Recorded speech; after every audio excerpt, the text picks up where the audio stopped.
Hello friends, ये video से हम शुरू करने वाले हैं हमारा नया मॉड्यूल जिसका नाम है पाइथन डेटा स्ट्रक्चर्स। और इस मॉड्यूल में हम चार अलग अलग डेटा स्ट्रक्चर्स के बारे में बात करेंगे। List, tuple, set and dictionary. और ये पर्टिकुलर वीडियो में हमारा फोकस रहेगा लिस्ट के ऊपर। शुरू करने से पहले थोड़ा सा मोटिवेशन, क्यों डेटा स्ट्रक्चर्स ज़रूरी है, क्यों उनको समझना ज़रूरी है प्रोग्रामर्स के लिए। सबसे पहली बात, अगर आपका डेटा स्ट्रक्चर्स और एल्गोरिदम्स अच्छा है तो ही आप एक अच्छे प्रोग्रामर बन सकते हो, राइट? ये एक मोटिवेशन है। एंड अगर हम डेटा के कॉन्टेक्स्ट में बात करें तो एफिशिएंट डेटा मैनिपुलेशन के लिए, डेटा मैनिपुलेशन मतलब आप डेटा को चेंज करोगे, उसमें कुछ इंसर्ट करोगे या रिमूव करोगे, मतलब कोई भी टाइप का आपको जो चेंज करना है आपके डेटा में, वो एफिशिएंट तरीके से कैसे किया जाए, वो डेटा स्ट्रक्चर्स हमें सिखाता है। और ये अगर हमें आ गया तो हमारी प्रॉब्लम सॉल्विंग स्किल्स भी इम्प्रूव हो जाएगी, और कोडिंग इंटरव्यूज के लिए भी ये काफ़ी हेल्पफुल रहेगा। और काफ़ी कैरियर अपॉर्चुनिटीज है फ्यूचर में। अगर आपका डेटा सक्सेस अच्छा है तो आप दूसरे जो फील्ड्स हैं, जैसे कि data science, machine learning, deep learning, software engineering, उनमें भी आप अच्छा कर सकते हो। और जो एडवांस लेवल के टॉपिक्स होते हैं कंप्यूटर साइंस में, उनको भी आप अच्छे से समझ सकते हो अगर आपका डेटा सक्सेस अच्छा हो तो। समझ सकते हो मतलब आप अच्छे से इम्प्लीमेंट कर सकते हो। और कुछ केसेस में, कुछ कुछ हम पर्टिकुलर केसेस की बात करें, जैसे कि मिनिमम स्पैनिंग ट्री एल्गोरिदम, तो उनमें ऐसा रहता है कि एफिशिएंट डेटा स्ट्रक्चर्स या एप्रोप्रिएट डेटा स्ट्रक्चर्स अगर हम यूज़ करें तो ओवरऑल जो प्रॉब्लम की कॉम्प्लेक्सिटी है वो काफ़ी कम हो जाती है। सो दोनों तरह से इसका इम्पोर्टेंस है, इम्प्लीमेंटेशन पॉइंट ऑफ व्यू से भी है, और अगर हम थियोरेटिकली बोले तो भी इसका इम्पोर्टेंस है। शुरू करते हैं। सबसे पहला जो डेटा स्ट्रक्चर है पाइथन में, वो है लिस्ट। लिस्ट क्या होता है? हमने ऑलरेडी देखा हुआ है सी प्रोग्रामिंग में, आप में से काफ़ी सारे लोग जानते होंगे उनके बारे में, सी प्रोग्रामिंग के बारे में। सी में क्या होता है कि आप एक टाइप के ही एलिमेंट्स रख सकते हो एरे में। तो यहाँ पे ऐसा नहीं है। लिस्ट में कैसा है, जैसे कि आप देख सकते हो यहाँ पे मैंने एक इंटरेस्टिंग लिस्ट बनाया हुआ है, लिस्ट 4, जिसमें अलग-अलग टाइप के एलिमेंट्स मैंने रखे हुए हैं। उसमें एलिमेंट नंबर 1 भी है, 3.51 भी है रियल नंबर जो है, स्ट्रिंग भी है पाइथन करके, और एक कैरेक्टर भी है स्मॉल ए करके। यहाँ पे ऐसा कोई रूल नहीं है कि आपको एक ही टाइप के एलिमेंट्स रखने हैं लिस्ट में। अब सिंटैक्स समझते हैं। सिंटैक्स काफ़ी सिंपल है। लिस्ट का नाम लिखना है जो भी आप देना चाहो नाम, उसके बाद equal to, and then opening square bracket and then closing square bracket. यहाँ पे मैंने क्या किया हुआ है कि एक एम्प्टी लिस्ट मैंने बनाया है, इसलिए यहाँ पे मैंने कोई एलिमेंट्स नहीं रखे। अगर मुझे एलिमेंट्स रखने हैं तो मैं उनको सेपरेट करूँगा कॉमा का यूज़ करके। जैसे लिस्ट 1 में मैंने 4 एलिमेंट्स रखे और उनको सेपरेट किए with the help of comma. And list may contain list.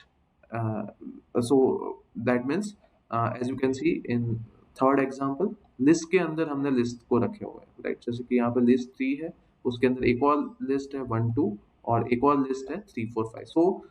List itself can be a member of some other list, right? That's that. अब इसको हम प्रिंट करवा सकते हैं। Let's say if I print list 2, then I will obtain 1 2 3 4 5, और अगर मैं list 4 को प्रिंट करता हूँ तो ये लिस्ट प्रिंट हो जाएगी। अब सबसे इम्पोर्टेंट चीज लिस्ट के बारे में, पहले तो ये ऑर्डर्ड है। ऑर्डर्ड है का मतलब हर एक एलिमेंट का एक इंडेक्स होता है जिससे हम उसको रिफर कर सकते हैं, और इंडेक्स हमारा स्टार्ट होगा 0 से। एलिमेंट 1, अगर ये लिस्ट 1 की अगर मैं बात करूँ तो एलिमेंट 1 का इंडेक्स है 0, एलिमेंट 2 का है इंडेक्स 1, एलिमेंट 3 का इंडेक्स है 2, एलिमेंट 4 का इंडेक्स है 3, so on and so forth. And let's say I want to access uh, element which is located at index 2, then all I need to do is I will just write down the name of the list, and then within square brackets I will write down the index value. इसका मतलब क्या हुआ, यहाँ पे list 2 bracket में मैंने लिख दिया 2। अब मुझे आउटपुट में मिलेगा इंडेक्स 2 पे जो एलिमेंट है वो, और इंडेक्स 2 पे हम देख सकते हैं एलिमेंट 3 है, तो आउटपुट में 3 आ जाएगा। Second important thing is it's changeable. Changeable को और अगर फॉर्मली हम बताएं तो पाइथन में उसे बोलते हैं म्यूटेबल, म्यूटेबल का मतलब है कि एलिमेंट्स को लिस्ट आपने एक बार बना दिया तो उसमें एलिमेंट्स आप चेंज कर सकते हो, ऐसा नहीं है कि वो फिक्स हो गया। And one more interesting thing is it allows duplicate values. तो अगर हम सेट की बात करें तो सेट में डुप्लीकेशन अलाउ नहीं होते, मैथमेटिकल सेट्स की अगर मैं बात करूँ तो यहाँ पे लिस्ट के केस में ऐसा नहीं है। जैसे कि आप यहाँ पे देख सकते हो कि मैंने लिस्ट वन में एलिमेंट फाइव को रिपीट किया है, so element five is duplicated, right, but that is allowed, no no issues. Okay, अब हम बात करते हैं, तो हमारा फोकस ये वीडियो में रहेगा अलग अलग जो बिल्ट इन फंक्शंस हैं लिस्ट के, उनको समझना, उनकी फंक्शनैलिटीज क्या है और ईज ऑफ यूज क्या है, मतलब लिस्ट यूज करेंगे तो क्या क्या बेनिफिट्स हमारे पास हैं। सबसे पहला फंक्शन जो हम सीखेंगे वो है how to identify length of the list. Simple है, एलियन फंक्शन है और एक ही आर्ग्यूमेंट हमें पास करनी है, जो आर्ग्यूमेंट होगी नेम ऑफ द लिस्ट। जैसे कि मुझे लिस्ट वन में कितने एलिमेंट्स है वो निकालना है, तो मैं क्या करूंगा, just print len and name of the list which is nothing but L one in this case. ये कर दिया तो as you can see total seven. Okay, so now list one is change, so therefore it's showing like this. So let me write down the list one more time. Let me initialize it. Let's say my list is like this, 1 2 3 4, and let's say 5. And now let's check how many elements are present in list 1. As you can see, 5 elements are present here.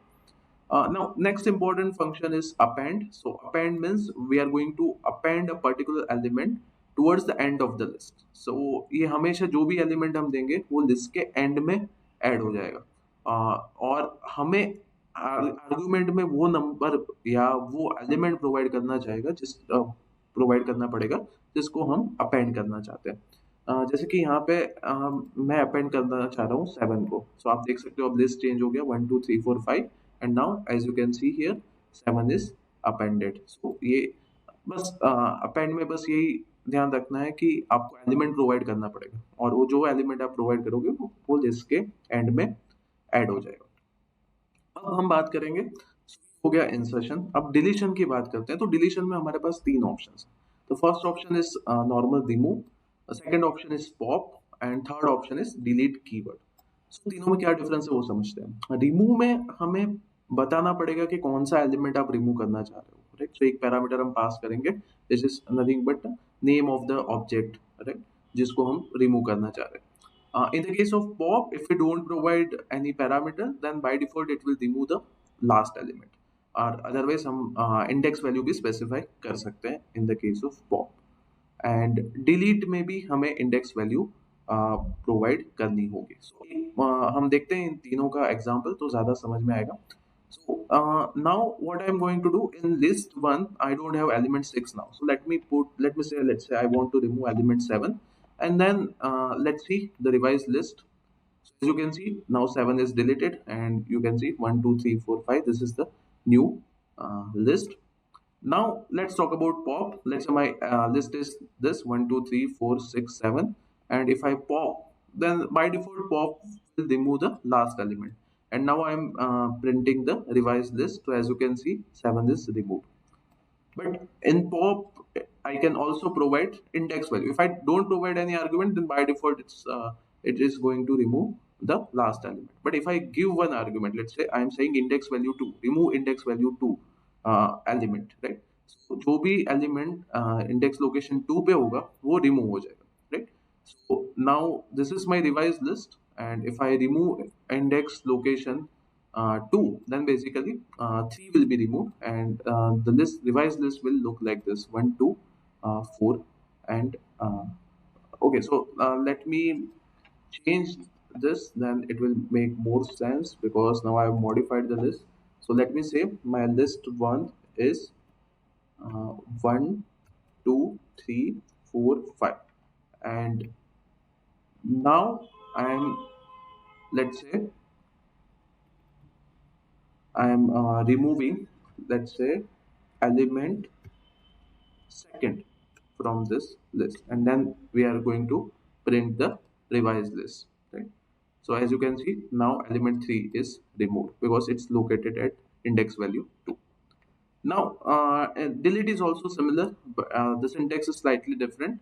instead of this round brackets, now we have square brackets, and we will say just delete and then name of the list, and we'll provide the index value. So here also, as you can see, this 3 will be uh, removed, and the revised list is 1 2 4 5, right? So both of delete and pop, right, both of them works similarly. Only difference is in syntax. Here you write down list name dot pop. Here you write down delete, then list name, and then in square bracket you write down the index value which you want to remove. Okay.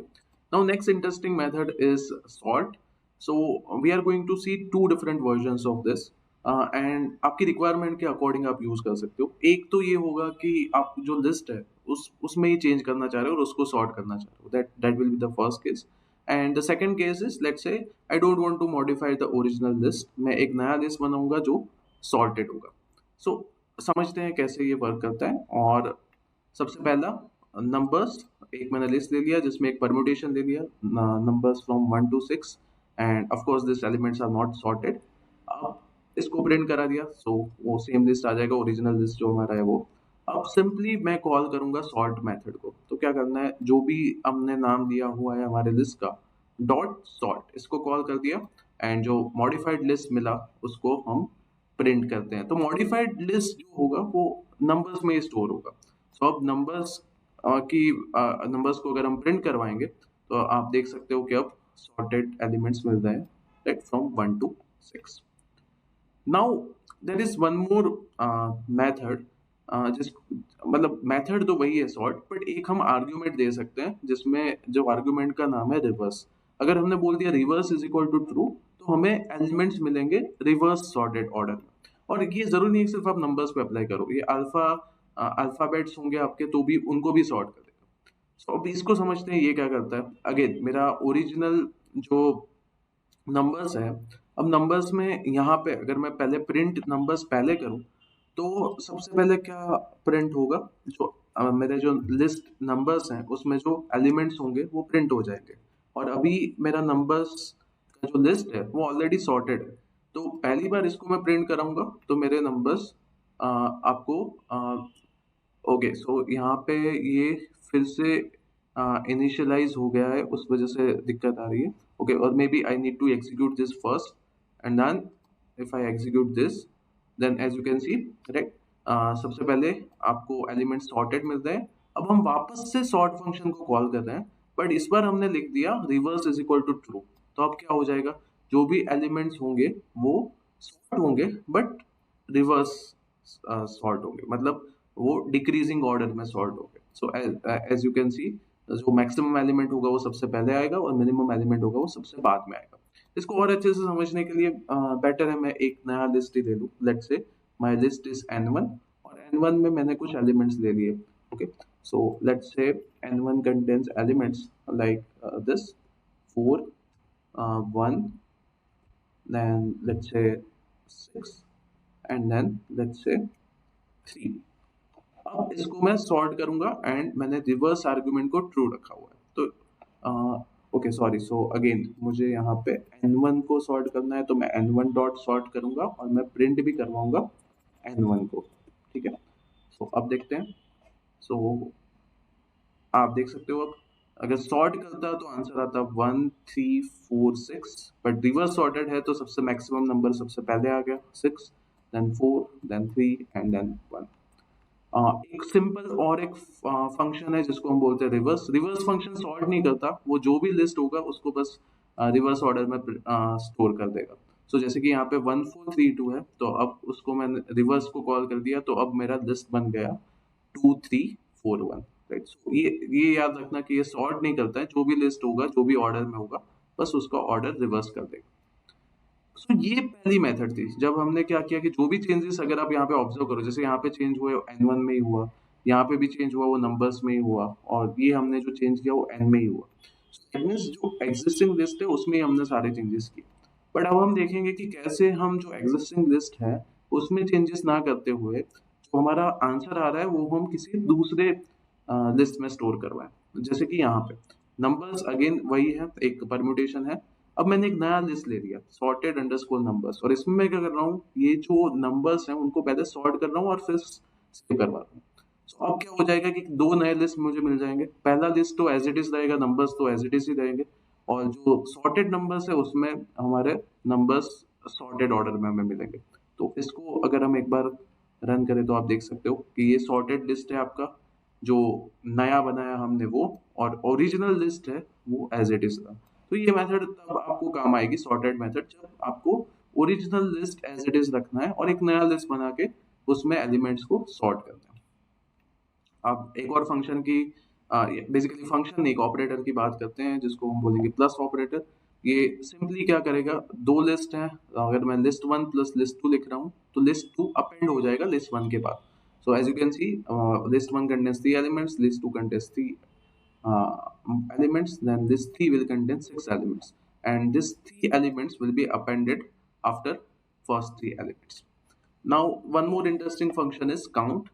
So basically, many times what is required, we want to count the frequency, right? So many times this will happen when it is required to count the frequency of the one specific element, right?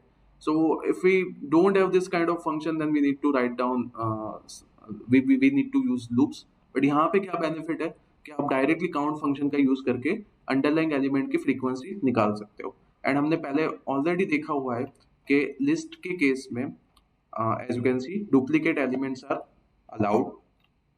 So since duplicate elements are allowed, यहाँ पे repetition होगा, और कितनी बार repetition हो रहा है वो अगर हमें फाइंड आउट करना है तो we can do with the help of this count function. आपको क्या करना है, जस्ट जो भी लिस्ट है डॉट काउंट, और आर्ग्यूमेंट पास करनी है राउंड ब्रैकेट्स में, जिस जो एलिमेंट का काउंट आपको निकालना है।